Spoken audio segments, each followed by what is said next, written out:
네, 안녕하세요. 오늘도 여러분들과 함께 하겠습니다. 자, 오늘 또 제가 또 시장 이야기 나누면서요. 암호화폐 시장 이야기까지도 같이 얘기를 나눌 텐데요. 오늘 같은 경우에는 저희가 시세 체크를 먼저 해볼 텐데 저랑 같이 요 시세 차트 같이 볼게요. 일단 간밤 나스닥은 좀 하락을 했고요. 지금 보이시는 것처럼 비트코인이 96,800달러, 97,000을 계속 유지를 해주고 있고, 이더리움 쪽은 1,830달러, XRP는 2.13달러, 솔라나 코인은 146.84달러인데요. 그래도 지금 시장의 동향이 좀 나쁘지는 않습니다. 사실 뉴욕 증시가 하락을 했던 거는 뭐 관세에 관해서는 조금 유예 스탠스가 나왔었는데, 그 의약품 쪽에 관한 관세 얘기가 좀 나오면서 그 제약주들이 하락했던 것도 영향을 줬었거든요. 그래서 이제 뭐 큰 폭의 하락은 아니었지만 그 영향도가 있었기 때문에 오늘 같이 그 이야기도 좀 다뤄보도록 하겠고요. 그리고 지금 보이시는 것처럼 수익 코인도 상승을 하고 체인리크도 오늘 시장에서 상승이 되고 있습니다. 알트 시즌 지수가 그래도 예전 대비해선 좀 올라왔어요. 지금 여기 그래프 보이시죠? 그 알트 시즌 지수가 75 이상일 때는 알트코인 시즌이다라고 분석을 합니다. 그래서 그 부분들을 이제 여러분들이 체크를 해보시고, 일단은 알트 시즌 지수가 27이기 때문에 아직은 알트코인 시즌은 아니다, 그렇게 이해를 하시면 되고, ETF 플로우에 관해서는 이제 최근 그 직전 플로우는 유출이 나왔어요. 그래서 이더리움과 비트코인은 유출을 나타냈다라는 거 확인이 되실 겁니다. 그리고 저희가 추가적으로 또 다른 플로우들도 좀 살펴보자면은 시가총액상으로는 2%의 상승세를 나타냈고 마켓캡은 올랐죠. 그리고 크립토 공포 탐욕 지수도 우리가 어느 정도 그 예전에 있었던 그 두려움의 상태까지는 아니고 중립 정도의 상태로 왔습니다. 그래서 이 중립 상태에서 시장이 어떻게 반응을 하는지, 그에 따른 투자자분들의 투심들은 또 어떻게 바뀌는지도 살펴보시면 좋겠습니다. 오늘 제가 준비한 내용들도 하나하나 살펴볼 텐데요. 일단 오늘 첫 번째 이야기는요. 그 채권 매입에 관한 이야기를 하겠습니다. 연준이 이틀간 미국채 348억 달러치를 매입을 했고, 사실 우리가 지금 제가 녹화 시간 기점으로 FMC 회의를 앞두고 있는 시점인데, 그 연준의 통화 정책에서 일반적으로 개인 투자자분들은 이 FMC 회의 때 금리를 인상하느냐 인하하느냐에 따라서 통화 정책에 개입을 했고 시장의 유동성을 줬다, 이렇게 판단을 하지만 사실상 이 연준 같은 경우가 이 채권 시장에 개입을 하는 것도 굉장히 중요한 포인트거든요. 근데 이제 많은 투자자분들이 이제 그런 부분들을 좀 놓치시는 것 같은데, 그래도 최근에는 채권 수익률이 비정상적으로 좀 많이 올라가면서 많은 투자자분들이 채권 쪽에도 이제 관심을 갖게 된 것 같아요. 그래서 그 이야기를 좀 풀어드리자면은, 자, 5월 5일이었습니다. 우리 어린이날이었죠. 3년 만기 국채 200억 달러를 6일에는 10년 만기 국채 148억 달러를 매입을 했습니다. 더 코스탈 저널은 이틀 만에 348억 달러어치의 국채를 사들였다고 전했고요. 이번 매입은 연준이 공식적으로 발표하지 않은 상황에서 진행돼서 시장의 해석이 좀 엇갈리고 있습니다. 자, 이게 그 관련한 자료이거든요. 얼마 정도 샀는지가 좀 나와 있고, 이제 공식적인 자료가 이제 X에 있었습니다. 그래서 자세히 보시면은 비트맥스의 CEO인 아서 헤이즈가 이 같은 유동성 공급을 매우 비둘기파적인 전환으로 평가를 했고, 연준이 QE를 재개하면 비트코인은 2025년 말까지 25만 달러에 도달할 것이라고 주장을 했습니다. 그러니까 우리가 단순히 금리를 인하한데 시장에 돈이 풀릴 거야, 이런 관점으로 이제 시장을 표면적으로 봤다면, 실질적으로 국채 시장에 개입해서 미국채를 사들인다라는 것 자체도 굉장히 이제 밀접한 시장 개입이거든요. 결국엔 유동성 확대로 이어집니다. 근데 지금까지 비트코인의 상승에서는 다양한 원인들이 있었지만 유동성 확대는 비트코인의 상승을 이끌어냈었기 때문에 그 부분에 관해서 이제 아서 헤이즈에서는 비트코인이 25만 달러까지 도달할 것이다라고 이제 주장을 했던 거죠. 양적 완화의 가능성을 두고 의견은 엇갈리고 있습니다. 비인크립토도 이번 국채 매입이 QE 재개 가능성을 높인다고 분석을 했고요. 이 새 유동성이 자산 시장에 쏠리면 실제 수익률이 하락을 하고 달러 가치가 하락을 하고 암호화폐 시장 유입이 증가할 수 있다는 설명입니다. 제가 이것의 이해를 돕기 위해서 한 가지 예를 들어드릴게요. 우리가 이제 미국이 제로 금리였던 때가 있었거든요. 근데 그때 그 연준 입장에서도, 그러니까 미국 입장에서도 그 제로 금리 자체가, 그러니까 이점도 있지만 그에 따른 이제 안 좋은 점도 있잖아요. 그래서 고 수익률을 올리려고 계속 노력을 했습니다. 즉 금리 인상을 하려고 노력을 했던 그런 상황이 있었어요. 근데 이 금리를 올리려고 이제 정부 정책적으로 접근을 했음에도 그 당시에 금리가 올라가지 않았던 이유 중에 하나가 중국이라는 나라가 그 당시에 미국의 국채를 엄청나게 사들였거든요. 그러니까 중국이 국채를 또 사주는 거예요. 그래서 실질적으로 채권 수익률 자체가 내려가게 되는 거죠. 그렇게 되면 이게 결과적으로 시장 금리랑 연결이 되니까 금리 인하의 효과를 보여주는 거예요. 그러니까 그 당시에는 미국에서는 계속 금리를 올리려고 했는데 중국이 계속 끌어내리는 거죠. 채권을 사서. 근데 지금은 연준은 표면적으로 금리 동결을 외치고 있지만 사실 그 뒤에서는 미국의 국채를 계속 사는 거예요. 그러면은 그게 실질적으로는 금리를 내리는 효과를 나타낼 수 있다는 거죠. 그래서 이게 대놓고 하지 않는 표면적이지 않은 금리 인하의 행태다, 이렇게 시장에서는 해석을 하는 것 같아요. 그래서 실질적으로 양적 완화를 지금 하고 있고 연준의 스탠스는 굉장히 비둘기파적이다, 그런 이야기가 좀 나오고 있습니다. 하지만 전문가들마다의 의견은 굉장히 달랐어요. 일부 거시경제 전문가는 현재 금융시장이 아직 시스템적 위기를 보이지 않는다면 지금 시점에서 QE는 불필요하다라고 주장을 했습니다. 그러니까 왜 이 양적 완화를 지금 재개를 하느냐, 그 부분에 관한 비판도 있는 것 같아요. 한편 안전자산 선호 현상도 뚜렷해졌고요. 금 가격이 연초 대비해서 28% 올라섰고 또 비트코인도 한때는 97,000달러를 돌파하면서 강세를 보였다라고 합니다. 그리고 이제 우리가 FOMC 회의 기다리면서 이제 제롬 파월의 발언을 좀 주목을 하고 있는데, 그러니까 이게 사실은 좀 웃긴 거예요. 매파적인 발언을 할 것으로도 예상이 되고 있는 시점이잖아요. 뭐 물론 이제 중립의 스탠스를 보이겠지만 그는 이제 시장이 요동치는 걸 좋아하지 않기 때문에. 근데 사실은 그 뒤에서는 미국의 국채를 이미 매입을 한 상태인 거예요. 그래서 과연 이제 어떤 발언을 할지도 또 시장의 관심사가 되는 겁니다.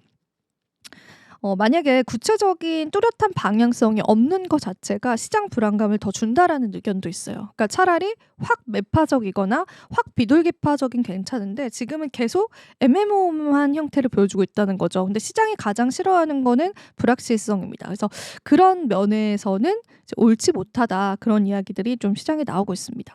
그래서 실질적으로 이 국채 매입에 관해서는 아서 헤이즈는 비트코인 가격과의 연동성을 이야기를 했지만 연준이 국채를 매입했다라는 거는 사실 조금 더 이야기를 확장시켜서 다양하게 금융시장으로 좀 적용할 가능성이 있습니다. 그래서 그거를 체크를 해드리고, 제가 앞서서 서두에 말씀드린 것처럼 트럼프 대통령이 이제 저희가 쉬는 동안 의약품 관세 부과를 좀 예고를 했습니다. 그래서 요거를 좀 자세히 좀 이야기를 나눠볼 텐데 2주 이내에 자세히 자기가 이제 어떤 가이드로 관세를 매길 건지를 밝힐 것이다라고 이야기를 했고요. 2주 이내에 밝힐 건데 이 부분에 따라서 이제 뉴욕 증시에서 일라이릴리 같은 그 뉴욕 증시에 상장됐던 제약회사들이 좀 많이 빠졌거든요. 근데 오늘 국내장에서도 그런 게 이어지기도 했었고, 사실 이제 이런 것 같아요. 의약품 관세는 계속 예고를 했었고 그게 아직 순번이 오지 않았던 것 같아요. 근데 일단은 시장 자체가 트럼프의 관세 느끼는 피로도가 있기도 하고 그거에 대해서 전반적으로 시장이 크게 반응을 하진 않습니다. 처음처럼 이제 모든 증시가 폭락을 하거나 이런 건 아닌데 해당되는 섹터는 꼭 움직입니다. 그래서 이제 어떤 관세 정책을 세울까 그걸 보고 있는데, 요거 예전에 로이터 통신에서 그 트럼프 대통령이 헬스케어 행정명령에 서명했던 게 있었어요. 근데 그 행정명령은 규제를 조금 완화하는 행정명령이었거든요.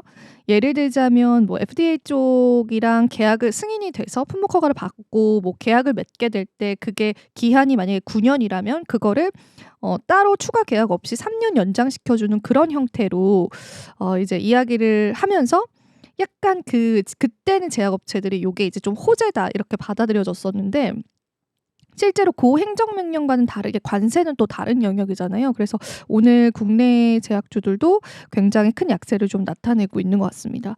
실제로 이제 우리나라가 중요하니까 우리나라를 좀 대입을 해서 말씀을 드리자면은 이거는 연간 의약품의 대미 수출액 차트예요. 요게 한국바이오협회에서 제공해 준 자료인데요.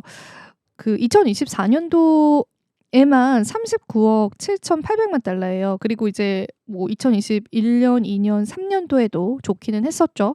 근데 이제 급격하게 상승을 했고 미국은 이제 미국의 전반적인 헬스케어 구조를 보시면 아실 텐데 그러니까 메디컬 구조를 보시면 아실 텐데 아시다시피 굉장히 뭐 병원비가 비싸잖아요. 그래서 이제 많은 분들이 그냥 작은 질병은 약에 의존을 많이 한다고 해요. 그래서 의약품에 관한 수요가 굉장히 높습니다.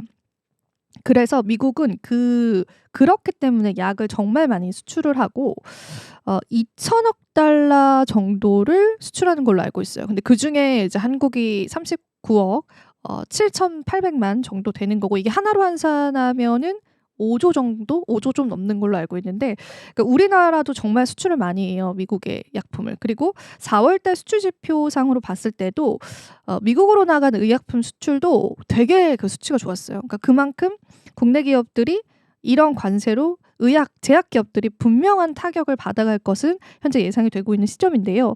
요건 이제 한 가지 표로 잘 정리가 되어 있더라고요. 일단은 국내 제약사들의 대응을 좀 봐야 될 것 같은데 대표적으로 SK 바이오팜, 셀트리온, 삼성 바이오로직스가 있겠습니다. 근데 사실 셀트리온은 예전부터 우리가 미국에 공장을 짓겠다. 그걸 1월 달부터 이야기를 해왔던 상황이라서 현지 공장 이제 건설을 검토를 하고 있다라는 그런 상황이고 그리고 이제 대부분의 지금 국내 제약 업체들은 미국 쪽으로 이미 많은 의약품들을 빼놨습니다. 그러니까 미국으로 이미 옮겨놨었고 이 의약품 관세에 관해서도 트럼프가 예고를 했던 바였기 때문에 그 기업들 나름대로의 어떤 대처들이 있었는데 해외 쪽은 아주 적극적으로 그 일전에도 미국 쪽에 이제 투자를 단행을 했습니다. 여기 보시면 일라이릴리 270억 달러 투자 공장 4곳을 이미 건설하기로 했고 존슨앤존스 같은 경우에도 미국 쪽에 투자했고 노바티스도 생산시설 10곳을 건설하는 걸로 이야기가 됐고요. 로슈 같은 경우에도 R&D 센터랑 생산시설에 500억 달러를 투자하면서 이미 트럼프의 이런 또 제약 관세에 관해서 이미 이제 대응점들이 좀 있었다고 해요. 그래서 여러분들이 그 부분들을 좀 챙겨 가보시면 좋겠고 이제 국내 같은 경우에도 지금 악재 때문에 하락을 하고 있는데 삼성 바이오직스는 지금 전체 매출의 대략 3%가량이 미국 쪽을 차지하거든요. 적지 않은 수치죠. 근데 이제 그럼에도 불구하고 대부분 위탁 생산이어서 실제로 한 10% 정도만 영향력을 받을 것으로 알려져 있고 셀트리온은 이제 현지 공장 건설 검토를 했고 이미 물량 자체 수주를 받아둔 게 있다고 합니다. 그래서 그걸로 일단은 버티겠다 이러고 있는 입장이고 바이오팜도 미국의 생산 시설을 이미 확보를 했어요. 그래서 나름의 돌파구들은 있는데 오늘 만약에 제약주들이 과도하게 빠졌다라고 한다면 이거는 또 우리가 장기적으로 다른 뷰로 시장을 볼 수 있는 겁니다. 그래서 오늘 또 의약품 관련해서 또 시장이 굉장히 뜨거웠었고 요것 때문에 뉴욕 증시도 영향을 받아갔기 때문에 한번 짚어드렸고요. 그 다음에 이제 암호화폐 이야기 좀 넘어가 보도록 하겠습니다. FTX 거래소 파산 사건 다들 아시죠? 그러니까 이제 미국 거래소였죠. 미국에 있는 암호화폐 거래소 그리고 세계적으로도 선물 거래상으로서는 3대 거래소인데 이 거래소가 파산이 됐죠. 왜 파산이 됐냐면은 같은 이제 업계에 있는 CEO가 여기 FTX 거래소 CEO가 뭔가 이제 이상하다라고 이제 약간의 고발을 하고 미국 재무부에서 실제로 조사를 해보니까 고객들의 예치금을 가지고 FTX 거래소의 임원진들이 마음껏 활용을 한 게 이제 알려졌습니다. 쉽게 얘기하자면 저희가 키움증권에서 언젠가는 삼성전자를 내가 살 거야 이러면서 돈을 한 500만 원 넣어놨는데 그런 이제 고객들의 돈을 가지고 본인들이 뭐 요트 파티를 한다던가 아니면 부동산 투자를 무리하게 한다거나 이런 것들을 했던 거죠. 그래서 그게 밝혀지면서 파산을 하게 됐고 이 당시에 샘 뱅컴프리드라고 하는 FTX CEO가 지금 징역이 27년형 나온 걸로 알고 있습니다. 그래서 복역 중이거든요. 근데 어쨌든 그 FTX 거래소가 전 세계 거래소였으니까 FTX EU 지사가 있어요. 그 EU 지사를 누가 최근에 인수를 했습니다. 아마니 파란테 백팩 익스체인지에서 인수를 했고 요 사람이 이제 유럽 쪽 걸 인수를 했어요. 유럽 지사를. 그래서 유럽에서 이거를 다시 이제 열 건데 지금 유럽 같은 경우에는 파생 거래가 활성화되어 있지 않으니까 좋은 가이드를 만들어서 파생 거래, 그러니까 암호화폐 파생 거래를 잘 활용할 수 있도록 FTX 거래소를 활용을 하겠다 이러면서 인수를 했고, 근데 이제 물어봤죠. 기자가 이제 어떻게 그러면 할 거냐, 그러니까 언제 신규 오픈을 할 거냐, 이제 인수를 했기 때문에 재정비를 마치고. 그런데 이제 CEO 같은 경우에는 이 무기한 선물 상품을 제공해서 유럽 사용자들이 안전하고 준법적인 방식으로 가상자산 시장에 참여할 수 있도록 지원하는 게 핵심이긴 하지만, 그래도 나의 우선순위는 그 파산 이후에 그 피해를 봤던 지금 투자자들이 돈을 인출하지 못하고 있거든요. 그러니까 처음에 그 FTX 거래소도 그 뱅크런이 있었어요. 그러니까 돈이 안 빠지는 거예요. 예를 들면 우리가 자꾸 키움증권 예를 들어서 죄송한데, 키움증권에서 이제 놓아놓은 예치금을 뽑으려고 하는데 그걸 이제 주지 않는 거죠, 거래소에서. 그래서 아직 돌려받지 못한 피해자들이 많습니다. 근데 일단은 이 CEO는 그것을 먼저 해결하는 게 첫 번째 순위다. 그래서 나는 이제 아직 피해자들이 돌려받지 못한 그런 금액들을 순차적으로 다 갚아준 이후에 그 다음에 이렇게 유럽 쪽에다가 시장의 활성화를 위해서 재정비 후에 FTX EU를 오픈을 하겠다, 그런 이야기를 했습니다. 그래서 이건 되게 생태계에 있어서 굉장히 선순환적인 뉴스인 것 같아요. 그래서 그 내용 같이 전해드리려고 가지고 왔고요. 그 다음에 요거는 이제 재밌더라고요. 트럼프 밈코인이 출시가 되고 많은 분들이 아마 매수를 하셨을 거예요. 여기 CNBC의 보고에 따르면은 트럼프 밈코인으로 이득을 본 투자자는 단 58명, 그리고 76만 4천 명은 손실을 나타냈다고 합니다. 그 오피셜 트럼프에 투자했다가 손해를 본 주소가 70만 개를 넘어서는 것으로 집계가 됐고요. 그 체널리시스는 오피셜 트럼프의 투자 현황을 분석한 결과 약 200만 개의 지갑이 오피셜 트럼프 토큰을 구매를 했고, 그중에 58개의 주소만이 각 $1,000만 이상을 벌어들였다라고 보고했습니다. 이들이 본 투자 이익은 약 11억 달러에 육박하는 것으로 전해졌고요. 2천만 개, 그러니까 200만 개의 주소 중에서 76만 4천 개의 주소가 투자 손실을 입은 것으로 현재 나타났습니다. 사실 이 부분 때문에 지금 말이 많아서 미국 의회에서도 지금 조사에 들어간 상황이에요. 그래서 트럼프의 이해관계 상충에 관해서, 물론 트럼프가 지금 대통령이긴 하지만 트럼프 가족들이 운영하는 그 재단에서 트럼프 토큰과 멜라니아 토큰을 발행을 했고, 실제로 약간의 불법 거래 정황도 지금 확인이 되고 있거든요. 그러니까 이게 실질적으로 트럼프 밈코인을 출시를 하겠다라고 발표하기 불과 몇 시간 전에 장외 거래로서 이 트럼프 밈코인을 거래했다라는 게 또 밝혀졌습니다. 그래서 이런 상황에서 지금 이제 의회 쪽에서는 공식적인 조사에 들어간 것으로 알려져 있어요. 물론 이제 최근에 트럼프 대통령이 밈코인 보유자 상위 보유자와 내가 식사를 하겠다 이러면서 가격 펌핑을 또 일으키기도 했었는데, 그 이면에는 이런 정치적인 리스크들도 분명히 가져가고 있다라는 거 여러분들 염두를 해두시고, 일단 글쎄요, 트럼프 밈코인이 다시금 이만큼 상승할 수 있을 날이 있을지, 근데 또 코인 세상은 모르는 거니까 지켜보셔야 될 것 같은데, 일단 현재 집계로는 이득 본 투자자는 정말 소수에 불과하고 대부분의 투자자가 손실을 현재 맺고 있다, 그렇게 이해를 해보시면 되겠습니다. 자, 그리고 요거는 이제 비트와이즈 쪽 이야기인데요. 미국 증권거래위원회 SEC에 니어 ETF를 신청했다고 합니다. 요거 제임스 셰이파크라고 하는 그 ETF 분석가의 분석 글인데요.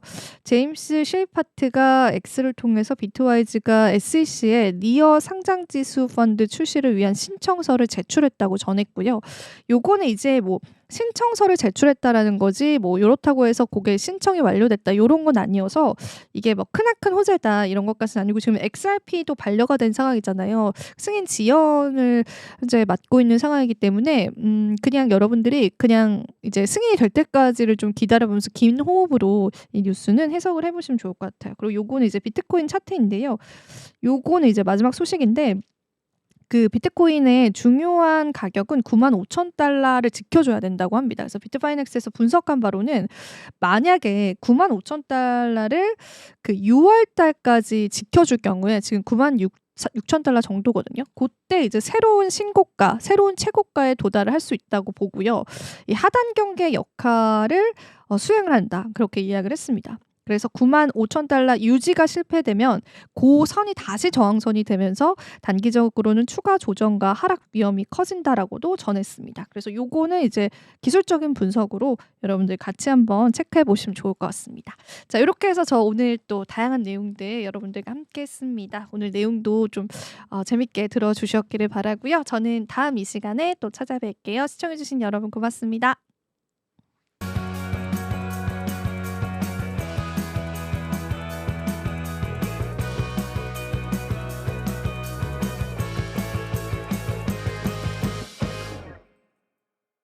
시청자 여러분 안녕하십니까? 국내외 주요 소식 전해드리는 모두의 증시 고유림입니다. 첫 번째 뉴스입니다. 삼성전자가 인도 정부를 상대로 조세 소송을 제기했습니다. 인도 소송은 인도 세무당국이 부과한 1조 원이 넘는 미납 관세와 과징금에 대한 불복으로 삼성전자는 자사의 정당성을 주장하며 법적 대응에 나섰습니다. 로이터 통신이 보도한 내용에 따르면 삼성전자는 최근 인도 서부 뭄바이의 조세법원에 소장을 제출했습니다. 소장에서 삼성전자는 인도통신 대기업들이 동일한 품목을 수입할 때 무관세가 적용되던 기존 관행이 있었으며 자신들도 이에 따라 수입을 진행했다고 주장했습니다. 문제가 된 품목은 리모트 라디오 헤드로 5G 기지국에서 신호를 송수신하는 핵심 통신 장비입니다. 인도 세무당국은 이 장비를 송수신기로 분류해 10%에서 20%의 관세가 부과되어야 한다고 판단하고 삼성전자에 대해 총 446억 루피, 우리 돈으로 약 7,400억 원의 미납관세와 과징금을 부과했습니다. 뿐만 아니라 삼성전자 인도법인 임원 7명에게는 총 8,100만 달러, 한화로 약 1,140억 원 규모의 개인 과징금까지 부과됐습니다. 삼성전자는 이 장비가 실제로는 송수신 기능이 없는 회로 모듈이며 무관세 품목에 해당된다고 반박하고 있습니다.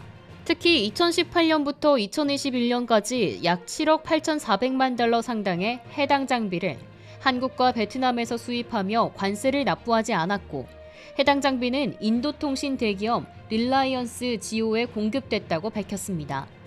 삼성전자는 릴라이언스 지오 역시 2017년까지 동일한 장비를 면세로 수입했으며 이 같은 면세 수입 관행을 인도 당국도 인지하고 있었다고 주장했습니다. 그러나 2018년 이후 릴라이언스가 수입을 중단하고 삼성전자가 대신 수입을 맡았으며 그 전환 과정에서 관세 관련 정보가 공유되지 않았다고 설명했습니다. 또한 삼성전자는 인도 당국이 사전 설명이나 소명의 기회 없이 급하게 세금 부과 결정을 내렸다고 비판했습니다. 이번에 부과된 세금과 과징금 규모는 삼성전자가 2024년 인도에서 올린 순이익 9억 5,500만 달러의 대부분을 차지할 정도로 큰 금액입니다. 이번 소송은 다국적 기업과 신흥국 간 조세 해석의 충돌이 다시금 주목받는 계기가 될 것으로 보입니다. 또한 글로벌 기업의 세금 리스크 관리에 대한 관심도 커질 것으로 전망됩니다.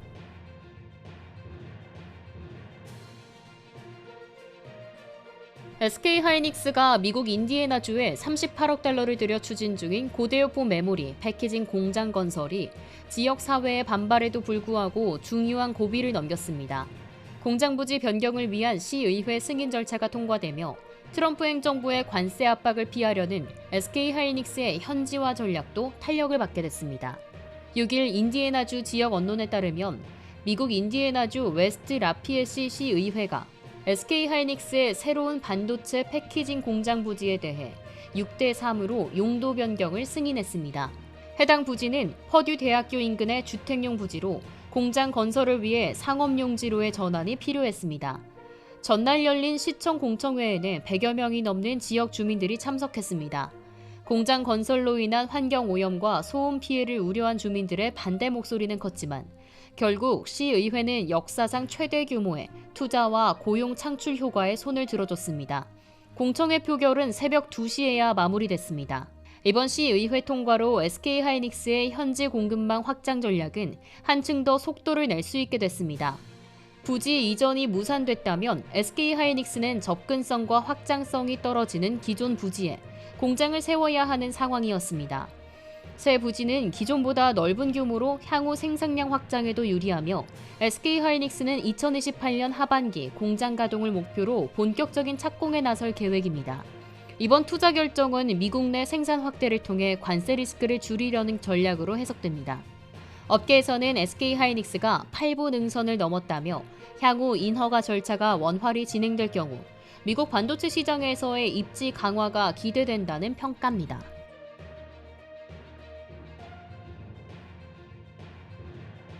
한화 에어로스페이스가 황제주 반열에 오를 가능성이 주목받고 있습니다. NH투자증권이 한화 에어로스페이스의 목표 주가를 기존 87만 원에서 100만 원으로 상향 조정한 가운데 유럽 방산 시장의 성장과 연결 자회사 실적 개선이 주요 배경으로 제시됐습니다. 7일 NH투자증권 이재광 연구원은 한화 에어로스페이스의 지상방산 부문을 감가상각전 영업이익 기준 15배에서 18배로 상향 조정했다며 이는 서유럽 방산업체들의 평균 멀티플과 동일한 수준이라고 밝혔습니다. 이는 최근 한화에어로가 폴란드 방산업체 WB그룹과 함께 천무 다연장 로켓용 80km급 유도탄인 CGR-080의 합작 법인을 설립한 데 따른 것입니다. 이와 더불어 루마니아에서 K9 자주포 생산 공장을 추진하고 있다는 점도 유럽 지역 방산 확대 수의 가능성을 높이고 있습니다. 이 연구원은 유럽의 국방비 확대가 지속될 것으로 보이는 상황에서 한화에어로의 지상방산 부문에 대해 유럽 방산업체들과 동등한 수준의 밸류에이션을 부여하는 것이 합리적이라고 분석했습니다. 한화에어로스페이스는 자회사들의 실적 개선도 호재로 작용하고 있습니다. 이재광 연구원은 자회사 하나오션과 하나시스템의 주가 상승도 모 회사에 긍정적 영향을 주고 있다고 덧붙였습니다. 실제 한화에어로스페이스의 연결 기준 2025년 1분기 매출액은 5조 5천억 원으로 전년 동기 대비 196.7% 증가했으며 영업이익은 5,610억 원으로 1,399% 급증했습니다.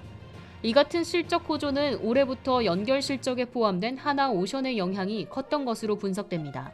증권업계에 따르면 잇따라 한화에어로의 주가 상승 여력을 높게 평가하고 있습니다. 한국투자증권은 이달 초 한화에어로스페이스의 목표 주가를 130만 원으로 제시했으며 키움증권 역시 100만 원을 목표로 설정한 바 있습니다. 한편 한화에어로는 대규모 유상증자를 예고하며 투자자들의 관심을 모으고 있습니다.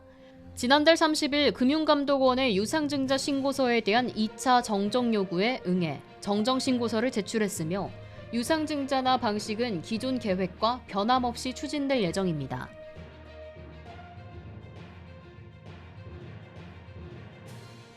조선업계에 다시 한번 슈퍼사이클의 조짐이 감지되는 가운데 하나오션이 대규모 선제 투자로 대응에 나섰습니다.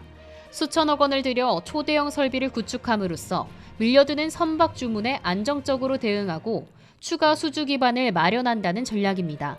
하나오션이 조선업계 호황기 속에서 6천억 원 규모의 대규모 설비 투자를 단행합니다. 회사 측은 오는 2027년부터 가동 예정인 초대형 부유식 도크와 해상 크레인 도입 계획을 공식 발표했습니다. 이번에 도입하는 부유식 도크는 길이 480m, 폭 97m, 부양 능력은 무려 18만 톤에 달하는 구조물로 선박 구조와 수리에 활용됩니다. 여기에 6,500톤급 초대형 해상 크레인이 추가 설치되며 복잡했던 기존 조립 공정을 단순화하고 효율성을 극대화할 수 있게 됩니다. 외부 임차 설비에 대한 의존도는 줄이고 자체 생산 능력을 키워 글로벌 시장에서 경쟁력을 확보하겠다는 전략입니다. 실제로 증권가에서는 이번 투자로 하나오션의 상선 건조 능력이 기존 연간 36척에서 40척에서 44.5척 수준으로 확대될 것으로 보고 있습니다. 이 같은 대규모 투자 결단의 배경에는 실적 개선이 자리하고 있습니다. 올해 1분기 매출은 전년 대비 37.6% 증가한 3조 1,431억 원, 영업이익은 무려 388.8% 증가한 2,586억 원을 기록했습니다. 2023년 유상증자 당시 확보한 2조 원 규모의 자금도 자금 여유를 뒷받침하고 있습니다. 한화그룹 편입 이후 하나오션의 투자 행보는 더욱 빨라지고 있습니다. 지난 3월에는 1,000억 원을 투입해 거제 사업장 내 특수선 제4공장 신축에 돌입했고 스마트 크레인과 반자동 플랫폼 등 최신 자동화 설비 도입으로 작업 환경 개선과 공기 단축 효과까지 노리고 있습니다. 조선업계는 현재 슈퍼사이클이라고 불리는 초호황기를 맞아 수주량이 폭발적으로 증가하는 추세입니다. 실제로 하나오션의 1분기 수주 잔고는 314억 3천만 달러로 작년 말 대비 11.7% 늘었습니다. NH투자증권은 올해 수주 목표치를 100억 달러로 제시했습니다. 해운업계 관계자는 호황기에 선박 인도가 지연되면 손실이 매우 크기 때문에 선주는 지체 상금을 요구할 수밖에 없다. 조선소 입장에선 신속한 납기가 신뢰의 핵심이다라고 말했습니다. 하나오션은 안정적인 납기 준수를 통해 고객사의 신뢰를 확보하고 향후 추가 수주의 발판을 마련하겠다는 입장입니다.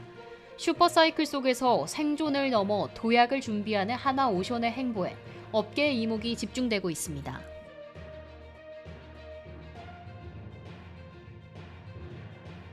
국내 주요 가상자산 거래소들이 위메이드의 블록체인 자산 위믹스의 거래 지원을 종료하겠다고 밝힌 가운데 위메이드가 강경 대응에 나섰습니다. 박관호 위메이드 대표이사 회장은 6일 주주 서한을 통해 모든 법적 수단을 동원해 불합리한 결정에 끝까지 대응하겠다고 밝혔습니다. 박 회장은 위믹스 상장 폐지의 결정 주체인 닥사를 강도 높게 비판했습니다. 그는 닥사는 아무런 법적 권한도 실체도 없는 사적 모임일 뿐이며 이들이 자의적이고 일방적으로 내린 결정이 위믹스 가격 하락을 야기했다고 주장했습니다. 앞서 지난 2일 빗썸, 코인원, 코빅, 고팍스 등 국내 원화거래소 4곳은 위믹스 거래를 종료하겠다고 공지했습니다.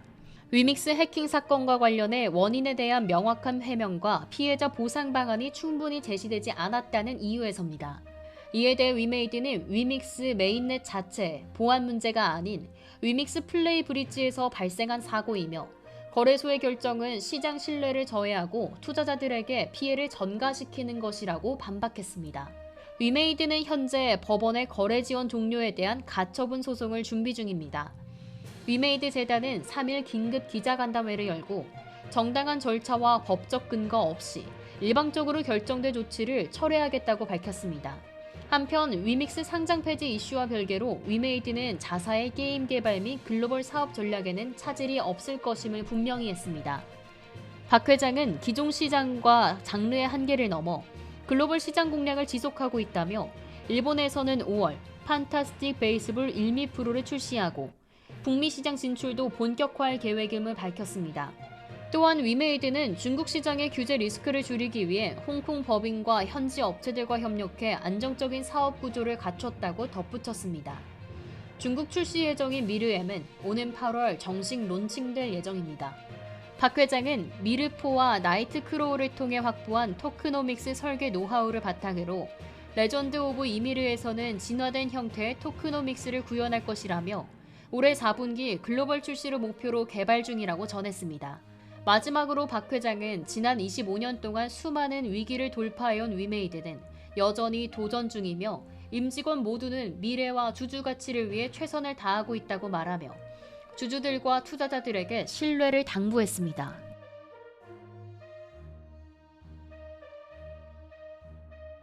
체코 신규 원전 건설 사업에서 우선 협상 대상자로 선정돼 26조 원 규모의 대형 수주를 눈앞에 뒀던 한국수력원자력이 최종 계약을 하루 앞두고 돌발 변수가 발생했습니다. 체코 법원이 프랑스 전력공사 EDF의 소송을 받아들여 한수원의 계약 체결을 일시 금지한 것입니다. 체코 브루노 지방법원이 한국수력원자력과 체코 전력공사 자회사 간의 두코바니 원전 2기 신규 건설 최종 계약 서명을 중단시켰습니다. 현지 시간으로 7일 예정돼 있던 계약 체결 하루 전날 밤 법원이 가처분 결정을 내린 것입니다. 앞서 한수원이 두코바니 원전 2기 건설 사업 우선 협상 대상자로 선정되자 경쟁자였던 프랑스 국영 에너지 기업 EDF는 체코 당국의 우협 대상자 신청 절차에 대한 체코 당국의 행정소송을 제기했고 본안 판결이 나올 때까지 계약을 잠정 중단시켜달라고 요청했습니다. 이번 프로젝트는 총 사업비만 약 26조 원에 달하는 체코 두코바니 원전 3, 4호기 건설 사업으로 한수원이 우선 협상 대상자로 낙점된 지난달 이후 국내 원전 관련주들의 주가가 급등세를 이어왔습니다. 하지만 갑작스러웠던 법원의 결정으로 기대감은 급속히 꺾였고 시장은 즉각 반응했습니다. 7일 오전 9시 12분 기준 한전산업은 전거래일 대비 9.81% 급락했고 두산에너빌리티도 6.32% 하락했습니다. 한전기술과 한전 KPS 역시 각각 3에서 4% 가까이 떨어졌습니다. 이번 사안이 최종적으로 계약 무산으로 이어질 가능성은 낮다는 것이 전문가들의 판단입니다. 허민호 대신증권연구원은 앞으로 전개될 수 있는 시나리오는 3가지가 있다며, 첫째, 법원이 가처분을 해제하고 계약을 재개하는 경우, 둘째, 체코와 프랑스 양국 정부 간 외교적 협상으로 갈등을 조정하는 경우, 셋째, EDF가 소송에서 승소하면서 입찰 절차가 변경되는 경우를 제시했습니다. 허 연구원은 특히 첫 번째 시나리오, 즉 가처분 해제가 수주에서 수개월 지연을 불러올 수 있었지만 올해 안에 계약 체결은 가능하다고 분석하며 EDF가 승소할 가능성은 높지 않다고 판단했습니다. EDF가 과거에도 비슷한 방식으로 입찰 탈락 후 가처분 신청을 해온 사례도 주목할 만합니다. 2013년 체코 테멜린 원전 3, 4호기 사업, 2022년 폴란드 루비아토보 코팔리노 원전 입찰에서도 탈락 이후 가처분이나 외교 채널을 통한 이의 제기를 시도한 바 있습니다. 한수원이 어렵겠다는 유럽 대형 원전 수주의 꿈은 한 걸음 뒤로 물러나게 됐지만 시장과 산업계는 아직 희망의 끈을 놓지 않고 있습니다. 한 달 가까이 고조됐던 기대감이 잠시 식은 가운데 향후 체코 사법부의 판단과 유럽 주요국 간 외교적 협상이 변수로 작용할 전망입니다.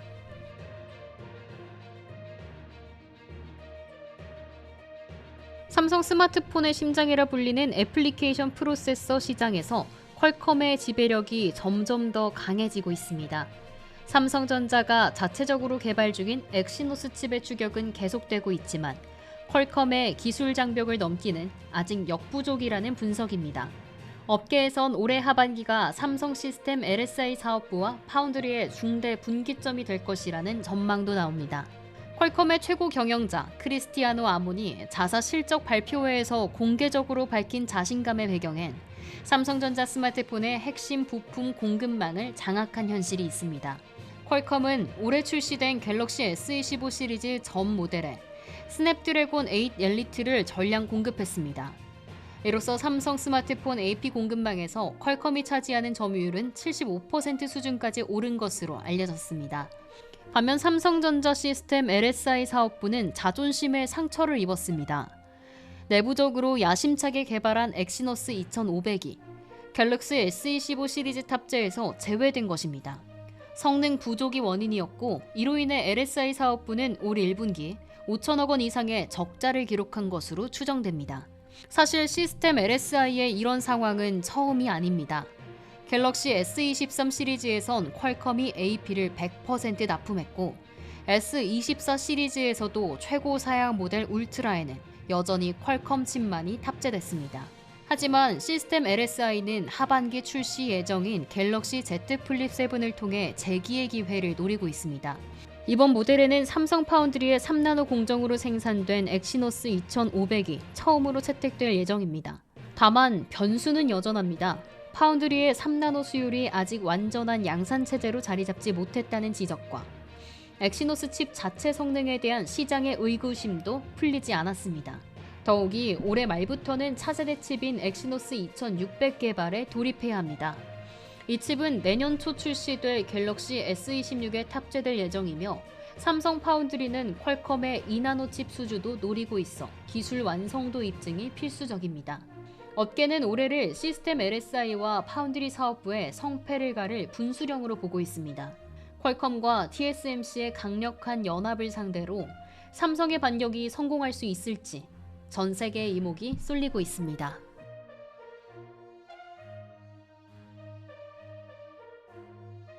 대신증권은 두산 에너빌리티가 올해 1분기 시장 기대에 못 미치는 실적을 기록했지만 2분기부터는 지속적인 수익성 개선이 이루어질 것이라고 전망했습니다. 두산 에너빌리티는 30일 공시를 통해 올해 1분기 매출 3조 7,500억 원, 영업이익 1,425억 원을 기록했다고 밝혔습니다. 이는 시장에서 예상한 영업이익 2,540억 원을 크게 하회하는 수치입니다. 하지만 회사는 2분기부터 매분기 수익성 개선을 기대하며 올해 가이던스인 매출액 6조 5천억 원, 영업이익 3,732억 원, 영업이익률 5.8%를 유지할 계획이라고 밝혔습니다. 대신증권의 허민호 연구원은 글로벌 복합 가스 발전 수요의 증대와 가스터빈 공급 부족으로 인해 두산 에너빌리티의 해외 가스터빈 시장 진출 속도가 예상보다 빨라지고 있다고 평가했습니다. 특히 올해 하반기 미국에서 다수의 데이터 센터형 가스터빈 수주 가능성이 언급되고 있는 가운데 가장 까다로운 레퍼런스를 요구하는 미국향 가스터빈 수주에 성공할 경우 향후 중동, 동남아시아향 수주도 빨라질 수 있을 것이라고 기대감을 드러냈습니다. 허 연구원은 2분기 이후 체코와 미국의 소형 모듈 원자로 주기기 수주가 본격적으로 될 것이라고 예상했습니다. 이를 바탕으로 하반기 가스터빈 수주 금액과 2027년에서 2030년 실적 추정치를 상향 조정하며 목표 주가를 기존 35,000원에서 38,000원으로 상향 조정했다고 밝혔습니다. 대신증권은 여전히 두산에너빌리티에 대한 매수 의견을 유지하고 있습니다. 한편 두산에너빌리티는 캐나다 원자로 제조업체인 캔두에너지와 원자력 사업 협력을 위한 우선 공급자 협약을 체결했습니다. 캔두에너지는 2,000여 개의 협력사 중 두산에너빌리티를 비롯한 9개 기업을 기자재 우선 공급자로 선정했습니다. 우선 공급자 중 캐나다 업체가 아닌 곳은 두산에너빌리티가 유일합니다. 또한 사우디아라비아 국영전력회사인 마라핏과는 1,300억 원 규모의 얀부2 발전소 연료전환 공사 계약을 체결했습니다. 이번 프로젝트는 기존 석유 발전소를 가스 발전소로 전환하는 사업입니다. 두산에너빌리티는 2028년까지 연소기, 분산 제어 시스템 등 주요 기기를 공급하고 시운전을 수행합니다.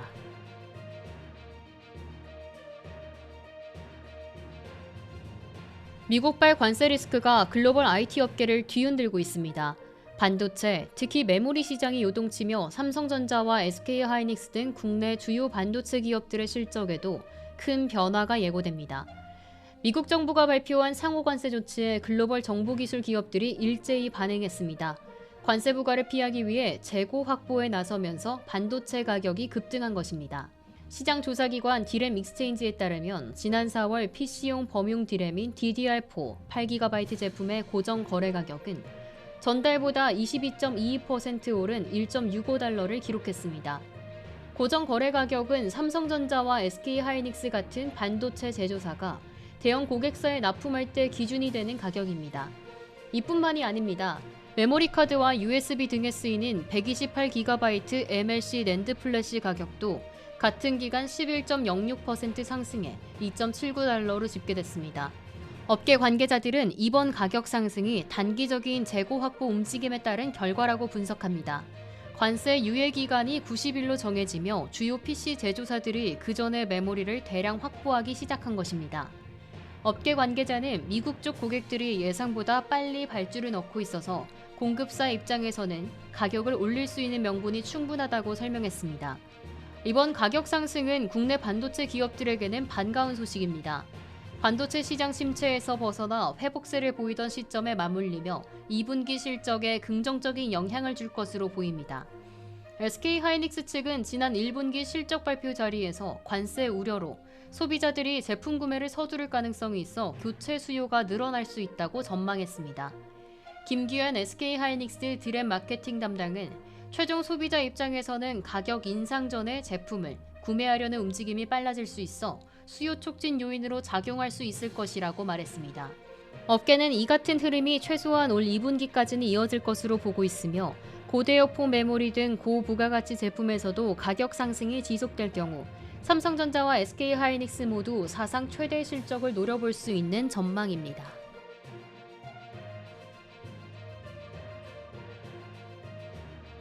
최근 SK텔레콤 해킹 사건이 파장을 일으키고 있는 가운데 그 이전인 3월 말 SK그룹의 미국 법인도 해커 조직의 사이버 공격을 받았던 것으로 드러났습니다.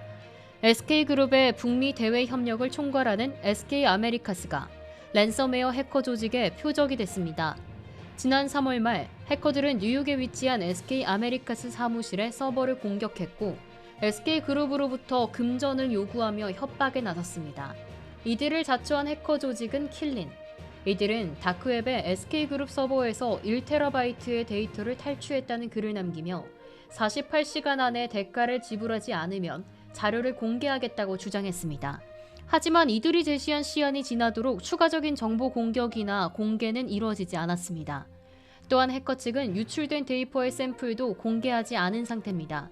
이에 대해 SK그룹은 사건 직후 미국 수사당국에 즉시 신고하고 피해 방지를 위한 모든 대응을 마쳤다고 밝혔습니다.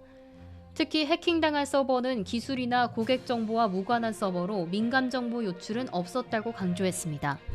보안업계는 이번 SK 아메리카스 해킹과 최근 발생한 SK텔레콤 해킹 사건 간의 직접적인 연관성은 확인되지 않았다고 분석하고 있습니다.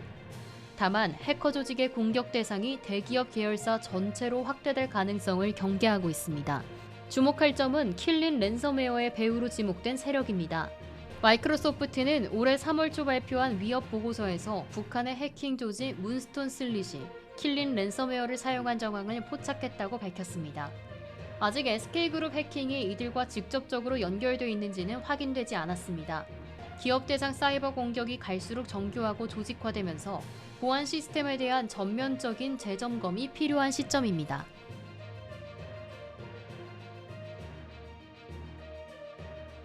삼성전자가 올해 반도체 공장 건설비에 있어 이례적으로 SK하이닉스보다 적은 비용을 투자할 것으로 보입니다. 그동안 양사의 공장 투자 규모는 삼성전자가 앞서왔지만 반도체 사업 부진 속의 투자 전략에도 변화가 감지되고 있습니다. 삼성전자의 올해 반도체 공장 건설 비용은 약 23억 5천만 달러, 우리 돈으로 약 3조 3,500억 원 수준. 지난해 같은 항목에 66억 4,500만 달러에서 무려 64.6% 급감했습니다. 반면 SK하이닉스는 같은 해 공장 신설 및 증설에 약 28억 달러, 약 4조 원을 투입할 전망입니다. 지난해보다 80% 넘게 증가한 수치입니다. 결과적으로 삼성전자가 SK하이닉스보다 6,500억 원 적은 금액은 공장 건설에 투자하는 셈인데 이는 매우 이례적인 현상입니다. 삼성전자는 메모리 반도체뿐 아니라 시스템 반도체를 생산하는 파운드리 사업까지 병행해온 만큼 매년 SK하이닉스보다 훨씬 많은 투자를 이어왔습니다. 그러나 고대역폭 메모리, 즉 HBM과 파운드리 부문의 실적 부진이 이어지며 투자를 크게 줄인 것으로 풀이됩니다. 올해 1분기 삼성전자 디바이스 솔루션 부문의 시설 투자비는 10조 9천억 원으로 전분기에 16조 원보다 5조 1천억 원 줄었습니다. 특히 HBM 판매량이 감소한 영향으로 메모리 매출도 전분기 대비 17% 줄어든 19조 1천억 원에 그쳤습니다. 삼성전자 측은 HBM 판매는 올해 1분기에 저점을 찍었다고 밝혔지만 당분간 회복은 쉽지 않아 보입니다. 파운드리 부문 역시 2조 원대의 적자를 기록하며 지난해에 이어 조 단위 적자를 이어가고 있습니다. 결국 삼성전자는 평택 5공장 건설을 중단했고 미국 텍사스주 테일러 공장의 가동 일정도 미뤘습니다. 반면 HBM 수요 확대에 적극 대응하고 있는 SK하이닉스는 충북 청주에 M15X를 건설 중이며 올해 4분기 완공을 목표로 하고 있습니다. 미국 인디애나주에 들어설 반도체 공장도 연내 착공이 계획되어 있습니다. 삼성전자는 현재 기존 생산 라인 전환을 활용한 효율적 투자를 중심으로 선단 공정 등 미래 기술의 선택과 집중하는 전략을 구사하고 있습니다. 하지만 업계 일각에서는 반도체 시장이 반등하지 않는다면 삼성전자의 보수적 투자 기조는 더 길어질 수 있다는 전망도 나오고 있습니다.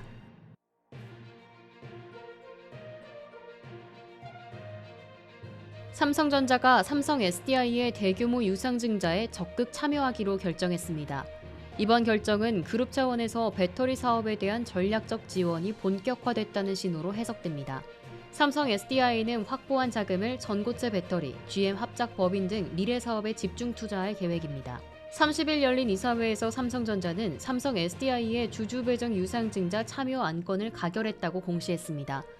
삼성전자는 삼성 SDI의 최대 주주로 현재 19.58%의 지분을 보유 중입니다.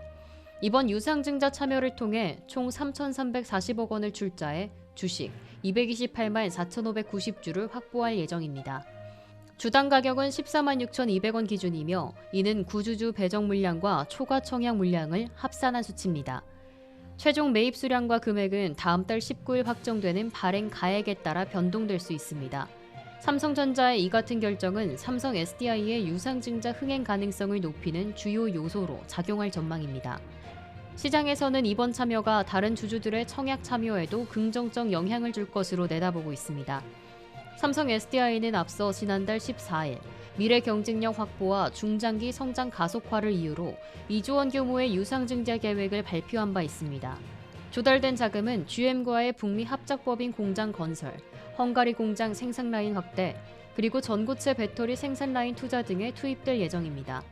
유상증자는 주주 배정 후 실권주 일반 공모 방식으로 진행됩니다. 우리사주 청약은 5월 21일, 구주주 청약은 21일부터 22일까지, 일반 공모는 27일부터 28일까지 실시되며 신주는 오는 6월 13일로 상장됩니다. 한편 삼성전자는 지난해 2월 운영자금 마련을 위해 삼성 디스플레이로부터 연 4.6% 금리로 20조 원을 차입한 상태이며 상환일은 오는 8월 16일로 예정돼 있습니다. 이 때문에 삼성전자의 자금 운용 행보에도 시장의 관심이 집중되고 있습니다. 삼성전자의 이번 유상증자 참여가 향후 삼성 SDI의 글로벌 배터리 시장 경쟁력 강화에 어떤 시너지를 낼지 귀추가 주목됩니다.